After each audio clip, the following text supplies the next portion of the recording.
Section 7-3 is about proving triangles are similar.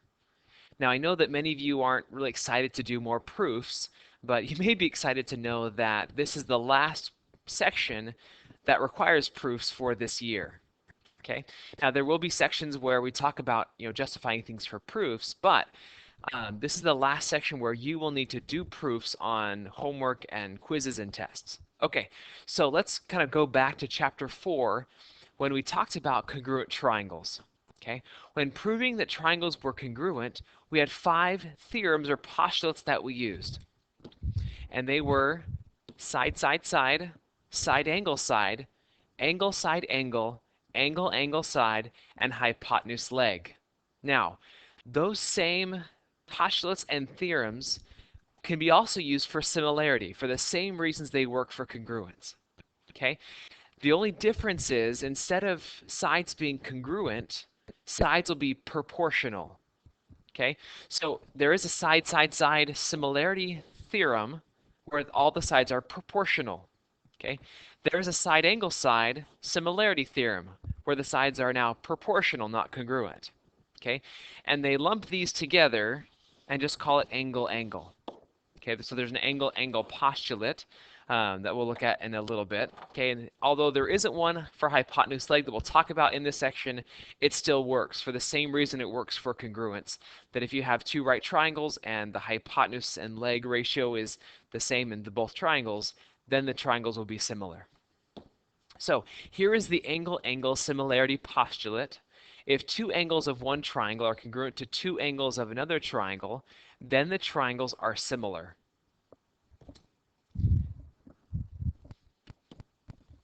And the reason for that is because the angles kind of define the shape of the triangle. And if you know 2 angles, by the third angles theorem, the other one would also be congruent. Okay, so if you have just 2 angles in one triangle, congruent to 2 angles of another triangle, then those 2 triangles will have the same shape and therefore be similar.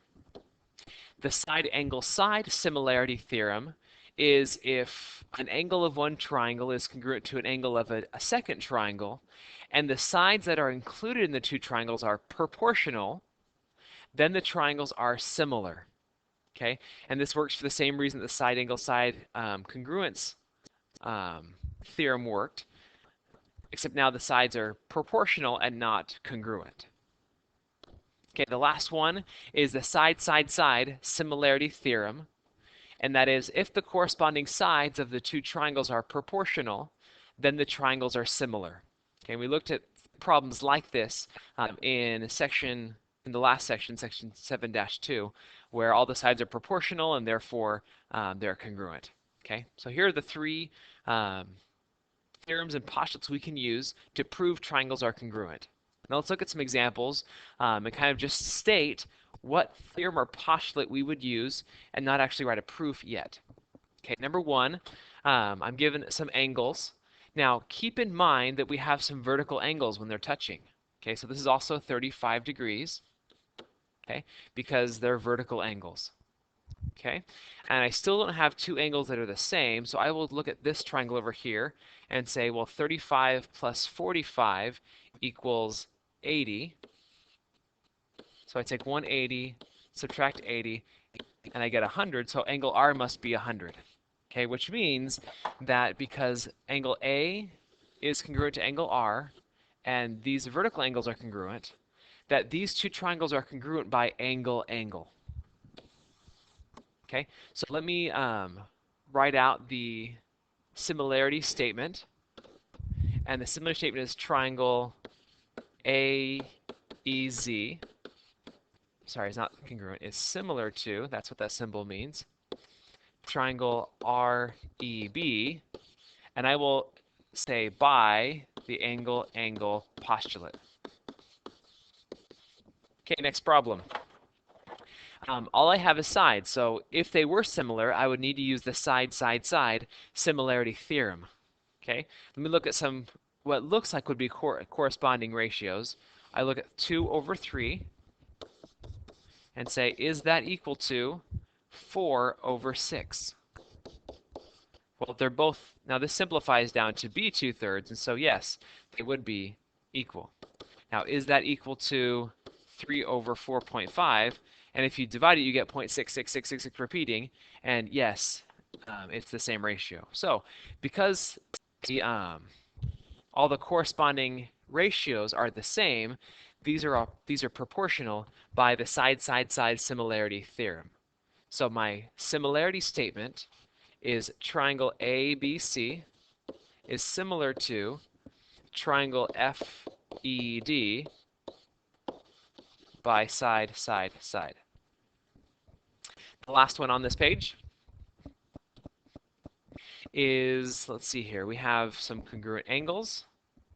And let's look at these sides to see if they're proportional. I will look at the longer sides first. So 16 over 20.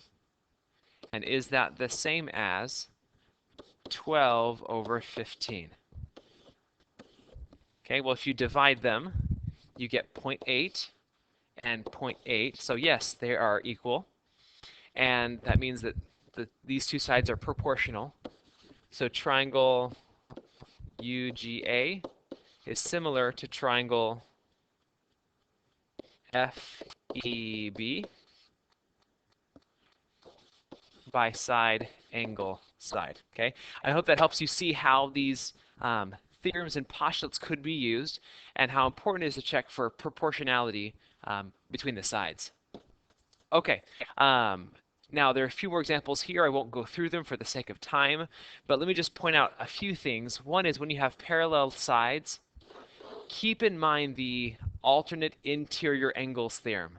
Okay, that angle F is congruent to angle K by the alternate interior angles theorem, and G is congruent to angle J by the alternate interior angles theorem.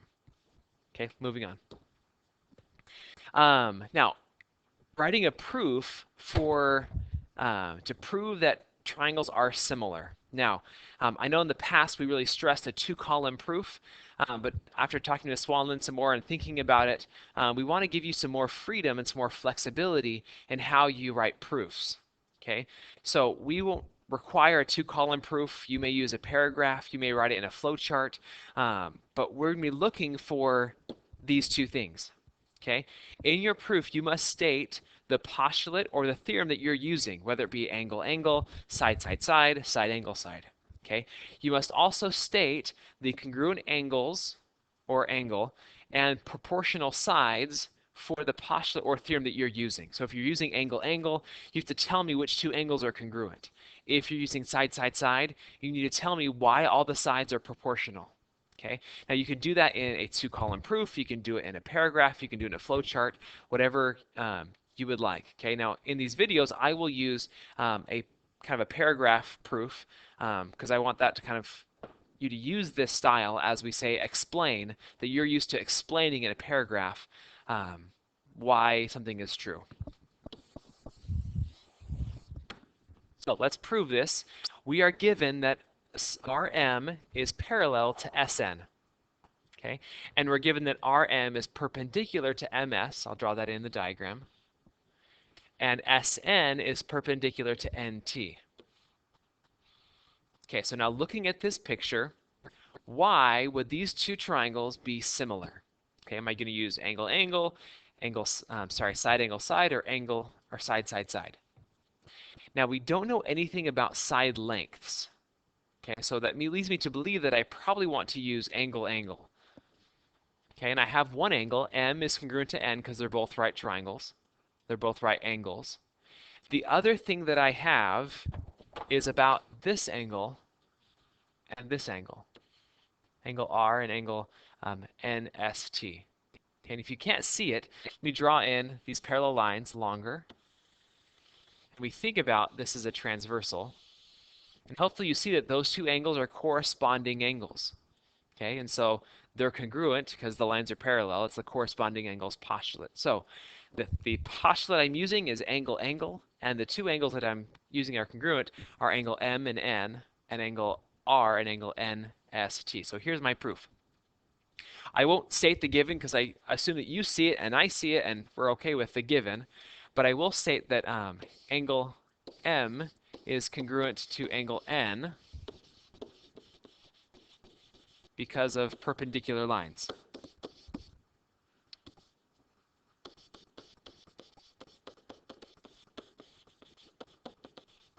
Okay, I think you would agree with that, and I would agree with that. I will also say that angle R is congruent to angle NST. Now, I must be more specific with that. I can't call it angle S because there are several angle S's. There is this one and this one and this one, so I can't just call it angle S. Because of the corresponding angles postulate.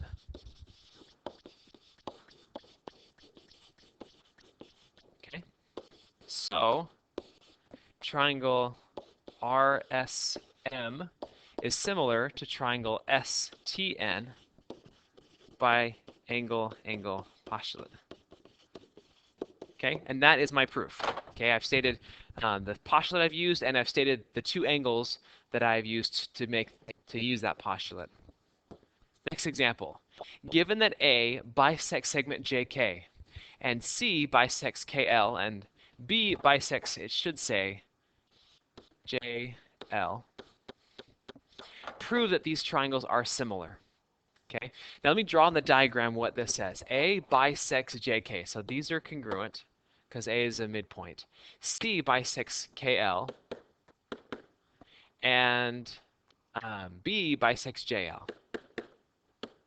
Now I don't know if you looking at that, it's screaming mid-segments, okay? But that's when I see this, it's kind of screaming mid-segment because this looks like a picture we used a lot for mid-segments, okay? And by the mid-segments theorem, let me right over here. Well, let me just say, by the mid-segments theorem, AC is half the length of JL, okay? And also AB is half the length of KL, okay? So we have lots of things about half the length of because of the mid-segments theorem. So let me write that out in my proof. AC equals 1/2 of JL. AB is, oops, it's 1/2 KL, and BC is 1/2 JK. And this is all by the mid-segments theorem.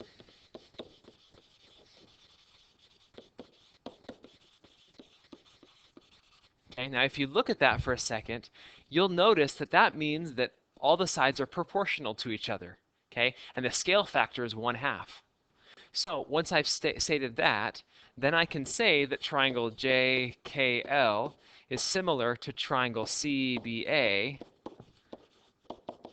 by the side similarity theorem. Okay, so I hope that is a little more flexible, but yet you're focusing on the reason why these two triangles are similar. Now, we're going to finish off this section with a couple of application problems. A 1.4 meter tall child is standing next to a flagpole. So here is a flagpole. And a I'm going to draw it a little over here, 1.4 meter child. The child's shadow, so the shadow's down here, is 1.2 meters long. And the child is, again, 1.4. Okay. At the same time, the shadow of the flagpole is 7.5 meters long. So here's the shadow. Okay, how tall is the flagpole? Now, we are assuming that at the same time, the ratio of height to shadow length, now if you can't see the triangles, let me draw this in, that this is a triangle. Okay, at the same moment of the day, the ratio of height to shadow length will be the same. Okay, so I will use some corresponding ratios, and well, before I actually solve this, let me kind of explain why, and using the ideas from this section, why this would be true. Now, the flagpole is perpendicular straight up, okay, and so is the child when measuring the height. It's perpendicular. The other thing is that at the same time, this angle made by the shadow will be the same. Okay, so these two triangles are similar by angle, and I can use proportions to find the length of the height of the flagpole. So x corresponds with 1.4, and 7.5 corresponds with 1.2. And so I will cross multiply 1.4 times 7.5, and I get 10.5 is equal to 1.2x. I will then divide both sides by 1.2, and x is equal to 8.75. Okay, and it's in meters. Okay, that's the height of the flagpole. Okay, next one, indirect measurement. Explain why the triangles are similar, then find the distance represented by x. Okay, so what I have here are 90-degree angles. Okay, and the other thing the reason why these two triangles are similar is because of this right here. Okay, hopefully you'll see that we have some vertical angles. So this angle is congruent to this, and so they're similar by the angle-angle similarity postulate. Okay, so I will set up a proportion and find the value of x.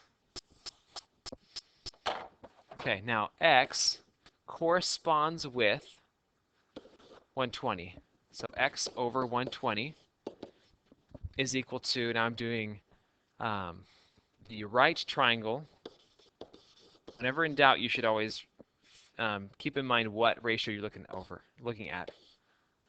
Okay, the right over the left. So it's 135 over 90. It's very common that students get these mixed up and find the wrong answer. So cross multiply 120 times 135.